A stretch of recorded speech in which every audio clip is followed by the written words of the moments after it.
It's the Metro on WDET. I'm Robyn Vincent. We begin today inside a Michigan prison, about 45 minutes from Detroit. That's where 25 incarcerated men are doing something most people behind bars haven't been able to do in decades. They're working toward a bachelor's degree from Wayne State University, paid for in part by federal Pell Grants, once blocked for incarcerated students. My next guest spent 23 years incarcerated. While he was inside, the college path available to him was an associate degree through Jackson College. He wanted more. He came home in August of 2023. 9 days later, he started at Wayne State. In December, he graduated with a business degree. Now, Jonathan Roden walks back and forth through those prison gates. This time, as the new coordinator for Wayne State's prison education program, opening doors for men who are right where he used to be. He's also a Michigan Justice Fund Fellow here at WDET. So here's what we're asking today. Does education inside prison transform a person? Jonathan Roden, welcome. How you doing today? I'm well. Thanks for being here. Take me to that first day in a Wayne State classroom. You'd been out of prison for 9 days. What was it like walking into that room? My first day in class was surreal. It was a big class. It was business law, and we had the auditorium. It was, I was focused on school, but at the same time, just the amount of movement, the amount of people around me. I just came home, just gotten out. It was a good feeling. I knew I was doing the right thing. I knew I was on the right path. I knew it was going to be some work in front of me. So there was some trepidation there, but for the most part, it was exciting. It was very, very exciting to be pursuing my education on this side. While you were incarcerated, you earned associate degrees through Jackson College. At the time, a path toward a 4-year degree in prison was really hard to take. This excitement that you were feeling when you first walked into that Wayne State classroom, it sounds like for you in that moment, it crystallized something about what had been missing from your education on the inside. Talk about that. Okay, so while inside, I attended Jackson College. I never completed an associate's because the amount of credits and hours that it took.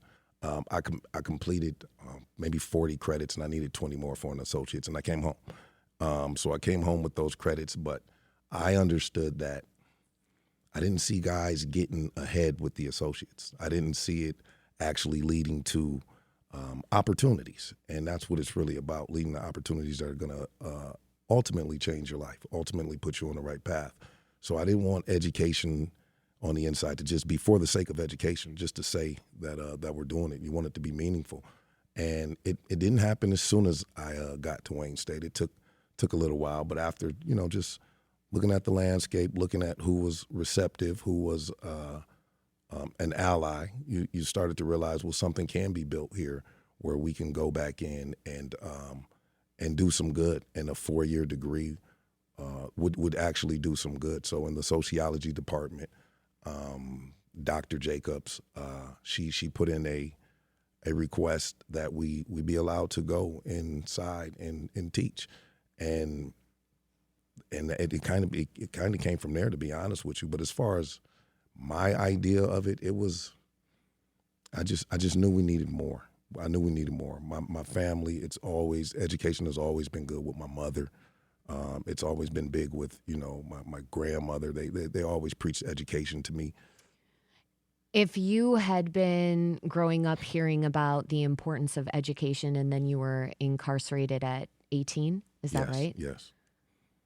What was the trajectory like for you then in terms of understanding how many barriers were in front of you once you were incarcerated in terms of getting an education. I mean, what was that like? At what point while you were incarcerated did you say, this is what's missing, this is what I need to be doing, is trying my hardest to get an education? It's for me. It's my my co-defendant was my brother. Me, my little brother, my older brother. We all went to prison. That was for a series of robberies, is that right? Yes, it was a series of robberies. I was 18. My little brother he had just turned 15. My older brother was 19, and we committed a series of robberies. Bad decisions, horrible decisions coming up, and we went to prison. And while in prison, Jermaine, my older brother, he passed. He died in prison, and that's a life-changing moment. You got to look yourself in the mirror. And it didn't happen initially. It didn't happen right off. I had my spats with prison administration. So like I back and forth with we need this, we need that, and going to the hole. So what ended up happening is I got out the hole. I did 2.5 years in the hole, and I'd gotten out. Tell folks what the hole is. No, so the hole is segregation. So you're isolated. You're in an 8x12 cell. You're in solitary confinement. Yeah, all day for 2 years. And when I got out. All day for 2 years? Yeah, all day, every day for 2 years. They'll come with a little, it's like a leash, cuff you, put you on a leash, walk you to the shower. You get to take a shower for 10 minutes and then come put you back in your cell. So you are literally alone with your thoughts 24/7. 24/7. You are alone. You are alone with your thoughts for 24/7, and that's important because what you decide to think about becomes important now. What you decide to put in your system, and for me, it was law books. I started studying the law. I ended up in that 2 years. I ended up appealing my case and winning while I was in the hole for that first 2 years. And then it was just books. I'd read the Bible, I'd write my mother, I'd write my son, I'd write family members, try to be encouraging, try to bring my spirits up. And when I got out, I called my son and I was telling him that it's tough not being able to contact you direct. So maybe we can start, contacting each other more direct. And I'd been in probably about 10 years at the time. So he was about 11. And he told me the truth. He was like, Dad, it's easier for me when I don't talk to you at all. Then I don't have to think about it. And that woke me up. Like what did you say to that? I didn't say anything. I was on the yard when it happened. I'll never forget it. So I'm up north. I'm at it's a Chippewa prison. We call it URF. I'm at URF. I'm on the yard, and they lock you out there so you can't get back to the cell. And he says it, and my mom's in the background, and she's like, "What did you say to him? Why is he crying?" And I just repeat to her the conversation that my son and I had. And she just started praying, and I could hear her crying. I'm like, Mom, this is too much. I got to get off this phone. So, I muddle around the yard for the next 20 minutes, try to get in, lay down, and, my head's pounding, and it's like you got to do something. You got to figure out a way so that your son can see your heart, so that he can see you for real. And you can help. And that's where it began for me. So it was part education, and then it was part do whatever you can to better his life. An example in any way that you can be. So that was the impetus. My brother's death, my son, he kickstarted me with that, and I needed it. So family was an anchoring force for you. It was a transformational force. You were allowed to read books in solitary confinement, which it sounds like was also very anchoring for you. And you were taking classes as well. So you were getting an education, both a self-administered one and through some classes through Jackson College. When you think back to that time, what exactly did you get from that education while you were in prison? The education in prison is, the pursuit of the education in prison is probably the most useful thing. So there's so many barriers, especially at the beginning back in 13 and 14. There were so many barriers that we had to overcome. So the one thing that I got was persistence. Like we're not giving up.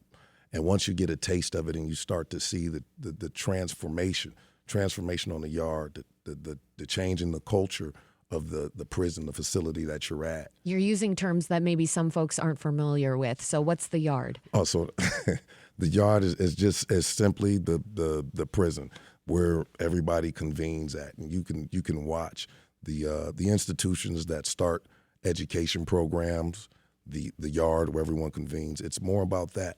I can remember being on a yard where the guys came to me and asked me to start a study hall. Like, in prison, everyone has their say, this is our area, this is your area here. So they came and was like, we want to start a study hall for our younger guys that need to get GEDs. So can you run a study hall on the yard for us? And what did you think about that? It was it was funny. You never think that the gang leader is going to come up to you and ask you, hey, can you run a study hall so we can get these young guys their GEDs? But you start to realize that they see the work and they appreciate it. So I can do that. What did you teach them? What kind of study hall did you lead? I'm assuming that you said yes. Yeah, no. So we started a program called initially we had started a program called the Math Lab.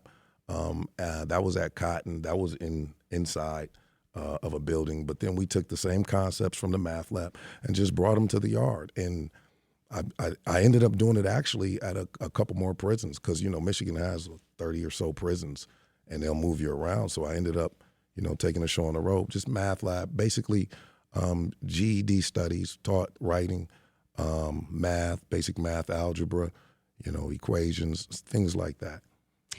It's the Metro on WDET. I'm Robyn Vincent. My guest is Jonathan Roden. He spent 23 years in Michigan prisons and now walks back through those gates as the coordinator of Wayne State University's prison education program. We're asking whether a college degree behind bars can actually transform a person and whether this country is willing to keep paying for it. I want to turn to a person named Carlton Banks, if we could. I know you know him quite well. He's one of the 25 men in the inaugural class of the new Wayne State Prison Education Program at Macomb. That started just last fall. I called Carlton at the prison last week, and I asked him about his studies. Here he is explaining a concept he learned in one of his sociology classes. There's a concept that we've learned called the sociological imagination, and it enables us to grasp history and biography and the relationship between the two, that don't nothing in life just happens, that you are author of your story as well as your parents and circumstances are author of your story. And to understand who you are today, you must understand the things that you went through in the intersection of that in the past. And so this study, this whole discipline has allowed me to reflect on my own life, where I wanted to go, where I'm coming from. It allowed me to be more responsible and grow from that and not just beat myself up or pity party myself about anything. I made mistakes, acknowledge my mistakes, build upon that, and look at life as an opportunity. This whole experience has made me look at life like an opportunity, even in prison. Incarceration is an opportunity. That opportunity is to better myself, to prepare myself, to be a better individual in here, and to be a better individual upon my release. Carlton is doing two things at once in that tape. So he's explaining an academic concept, and he's using it to forgive himself enough to keep going. Jonathan, is someone who lived through what he's living through. How does a person actually move from one to the other? Well, to forgive yourself so that you can keep going. So that's the first part. And I'll just give it to you from my perspective. Carlton has an amazing story, an amazing man, really is. But from my perspective, the very first thing that I had to do was I had to come to terms with what I had done. And that meant, looking myself in the mirror. And like I said, the robberies that my brothers and I committed, just think each robbery or business, there's 4 or 5 people in here. And then when they go home, they take that stress home to their families. And now they're stressed. And then it hits the news and the community at large is stressed. So that's a lot of carnage.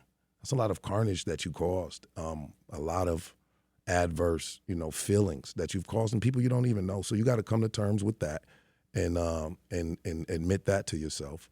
And then you have to decide, all right, what can I do to fix it, to balance my ledgers?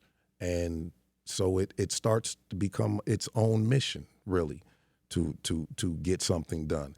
And then education, it was like he said, it was the vehicle.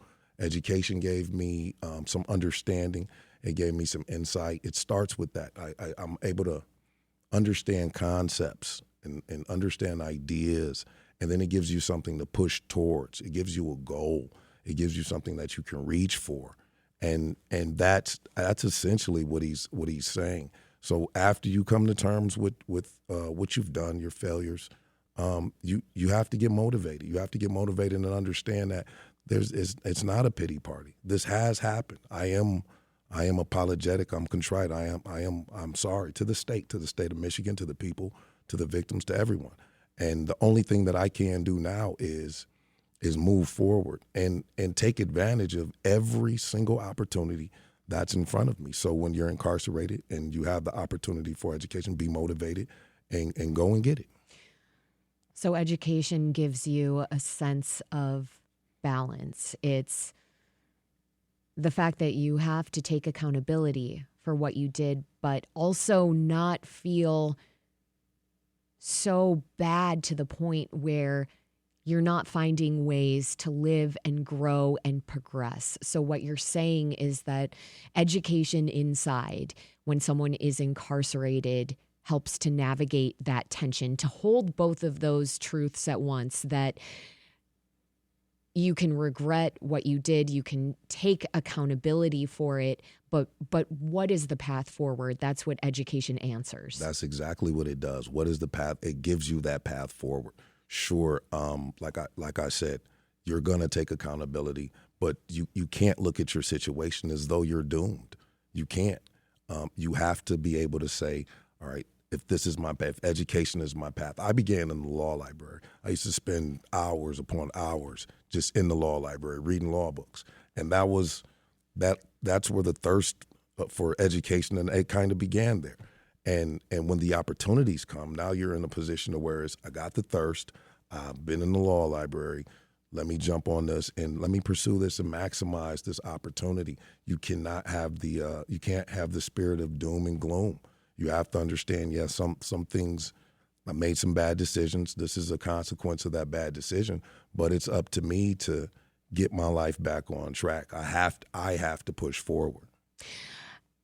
Back to Carlton Banks, in that cut, he was explaining a sociology concept, the sociological imagination.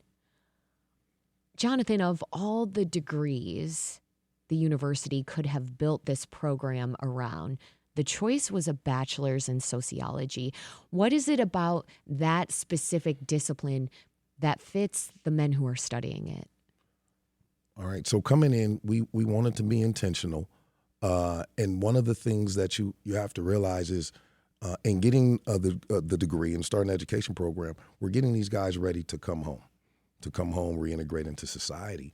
And one of the things that's not being addressed now is social sensory deprivation.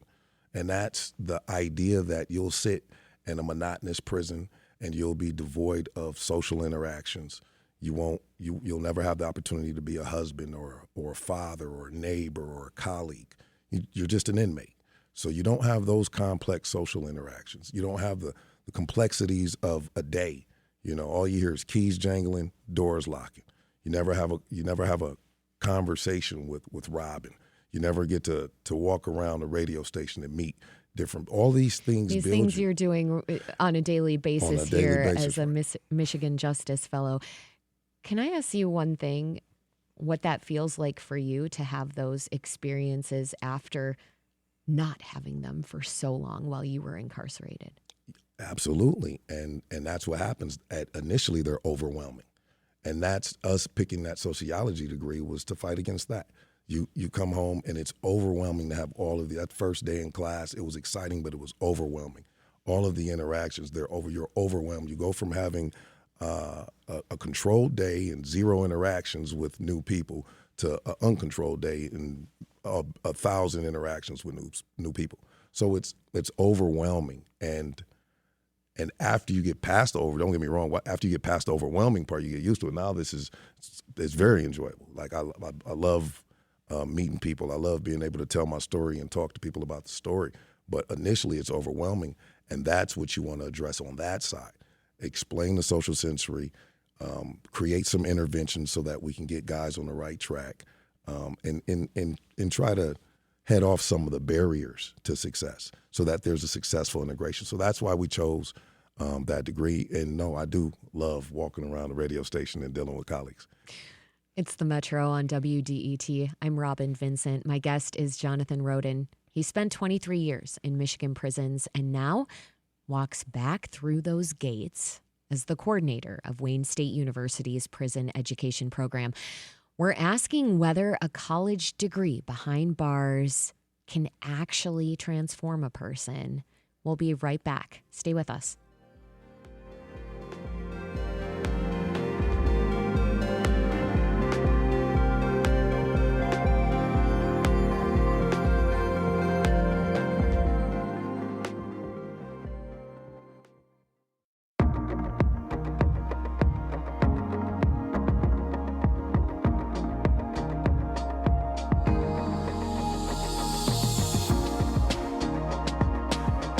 The Metro on WDET. I'm Robyn Vincent. I've been speaking with Jonathan Roden. He spent 23 years in Michigan prisons, and now he walks back and forth through those gates as the new coordinator of Wayne State University's prison education program. We've been talking today about the value of education for incarcerated people and what kind of appetite we have as a country for rehabilitation like this. I mean, we've been talking about, Jonathan, terrible things that happened to you while in prison, being in the hole, as you call it, solitary confinement, alone. Again, that was for 2 years? Yeah, that was for I did 2 years twice, actually. But yeah, solitary confinement was solitary confinement. There's no other way to think of it. If you lock yourself in your bathroom, go to the smallest bathroom in your house, shut the door, and sit there for 2 years. That's what it feels like. And then we also have Carlton Banks, an incarcerated student who's a part of this program, the prison education program through Wayne State University, talking about how prison has been important for him to get on the right track, to see his place within these many systems. Particularly, he's seen that through his studies in this prison education program. What should prison be for? What does accountability and rehabilitation look like? Well, from the system's perspective, I believe that accountability and rehabilitation has to be to make sure we're building communities and making them safer. Not punishment for the sake of punishment, but actually building communities and make them safer. When you think about it in Michigan, the average prison sentence is 3 times longer than the federal average. So it's about 12 years in Michigan, about 4 years and some change in the federal system on average. So you're locking people away, and when you do that, you're removing the social capital. You're removing workers. You're removing all of these things that a community needs to thrive, to do well. So from the system's perspective, it has to be, we have to remove a person long enough to correct behavior, long enough to make sure we put them on a pro-social path. But ultimately, we have to ensure that we're putting things in place to where this person can reintegrate back into society and be helpful, be a useful cog in this system. From the system standpoint, that has to be the goal. And I don't think it is now. But from the individual standpoint, once you Once you make your bad decisions, you go to prison, you do your time, you receive your sentence. The day you get in, there's one goal: getting out. And in getting out, it's not getting out for the sake of getting out. It's getting out so that you can balance your ledger, so that you can make amends for some of your mistakes. And that is building community, putting back into community. Education has to, and it has to have that as the focus. So while we're educating the prisoner with the actual education, the fact that Michigan is going this route is, in a sense, educating the system on what's gonna work, what we ultimately need.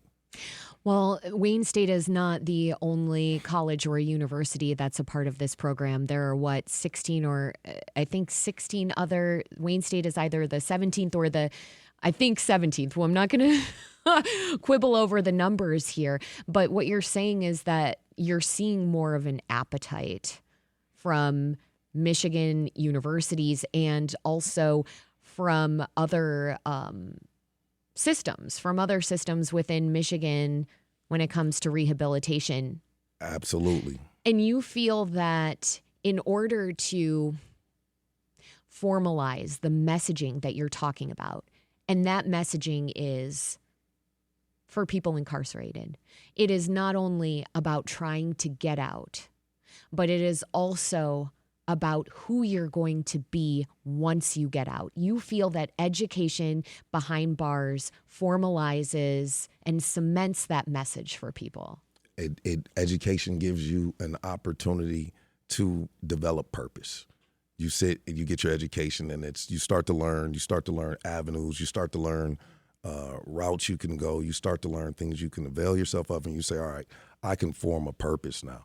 I can form it internally. I can give myself some purpose, give myself some direction. And then you start to realize, because of the sociology degree and the things that we're learning in there, you start to realize how some of the systems are set up. And once you're aware of it, you can defend against it. But education at its core for the person in there, it gives you the opportunity to set a life trajectory for yourself. Let me set these goals. This is my 4-year plan. This is my 10-year plan. When I get home, these are the things that I want to do on this side. These are the programs I want to participate in. This is how I want to help my community. Once you educate yourself on all the ills of the community, now you can build some purpose and say, these are the things that I want to address. These are the things I want to help fix. I imagine when you're educating yourself on some of these ills of the community, that it's making some light bulbs go off in terms of preventative measures that perhaps could have been taken, ways that we can disrupt really problematic circumstances for the next generation. And that brings me back to Carlton Banks, who, again, is someone who is a part of this prison education program. He's incarcerated right now. He was originally sentenced for life for his involvement in the murder of Angela Garcia. She was a teenager working alone at a Subway in Troy. That was October 1994. I want to listen to something he had to say when I asked him about his circumstances when he was 18 and went to prison. First and foremost, make no mistake about it, every crime is a choice. We make choices in life. We may not, as the science may say, you may not understand the long-term consequences or whatever, but there was a choice. No one had a gun to my head and made me participate in those crimes. I made a choice. I was selfish. What I wanted and what I believed was more important than the rights of other people. It was just that simple. I was a selfish individual. So Carlton refuses to use his circumstances as an explanation for his involvement in the killing of Angela Garcia. But he also told me he grew up in a household with abuse and addiction. He was raising himself by the time he was 14. He dropped out of school. Jonathan, you understand why a man in his position doesn't have the luxury to blame the circumstances that shaped him. I mean, when I was talking to him, he was speaking to me on a recorded line. He was being supervised. As you and I have discussed during his resentencing hearing, it was about throwing himself at the mercy of the court.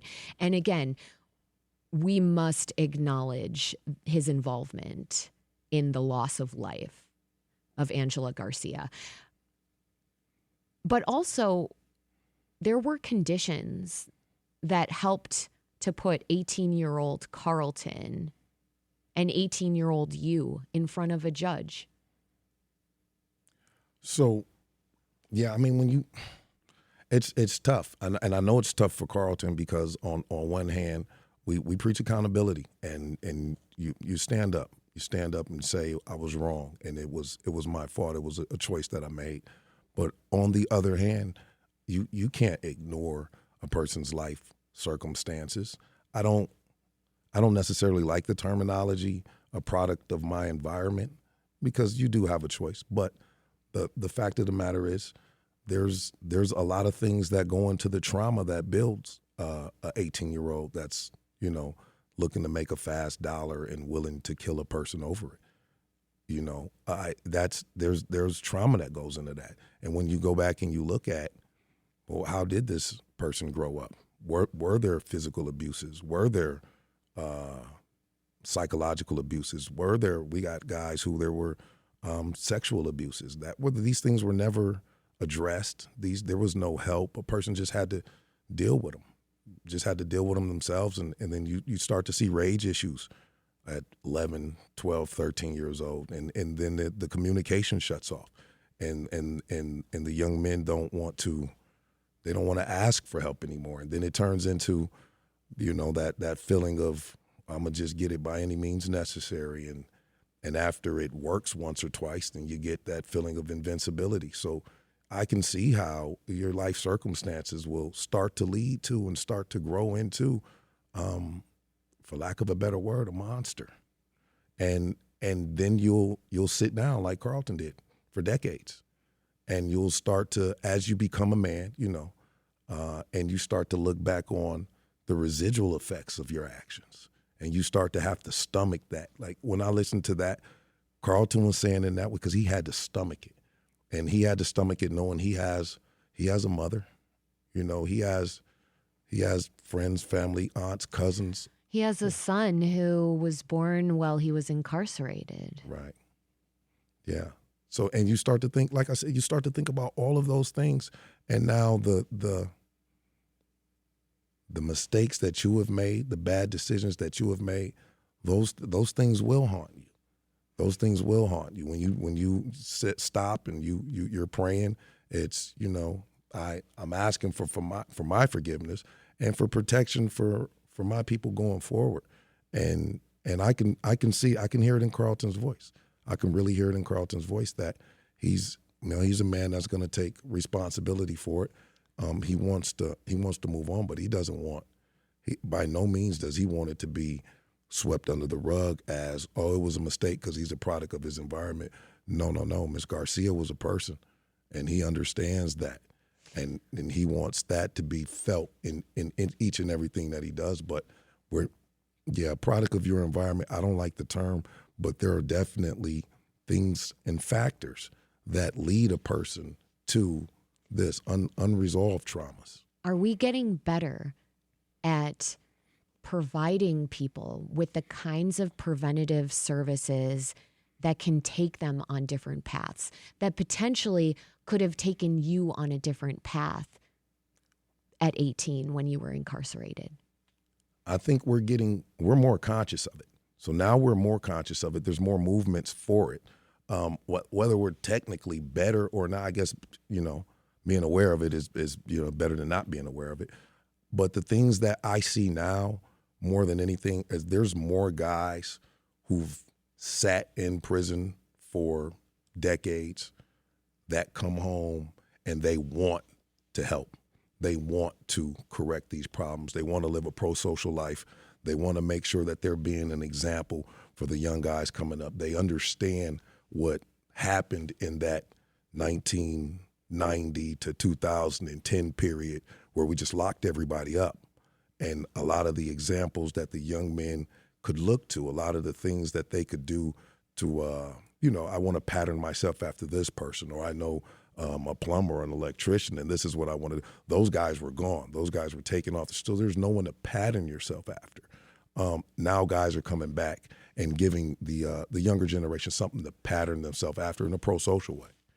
It sounds to me like that's something you feel a responsibility to do, is to be someone that some of the people who are still locked up can pattern themselves after.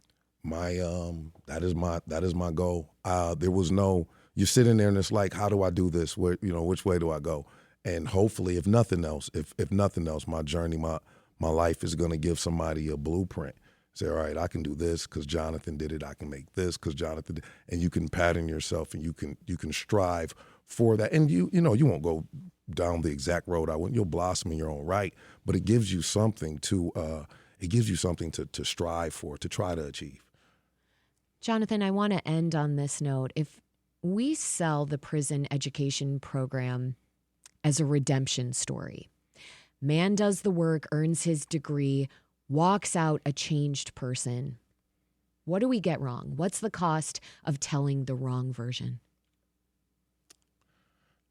The cost of telling the wrong version is that you stop at walks out. Walks out and getting a degree that's not the goal. The goal is so that the men who have made mistakes and are in there can, one, get out of prison. Sure, that's first step. But then it's put a life back together. And it's a life where you can now turn and raise a child to be a productive citizen. You can now contribute to a community. You can now have a wife, a loving family. You can now be a part of society and make it better as a whole. When we get to that point, then all right, that's the end of the story. Now we're doing something. Jonathan Roden is the new coordinator for Wayne State University's prison education program at Macomb Correctional Facility. Congratulations on your degree, on graduating in December. He's also a Michigan Justice Fund Fellow here at WDET. Jonathan, thank you. Thank you. Thank you to the Michigan Justice Fund, too.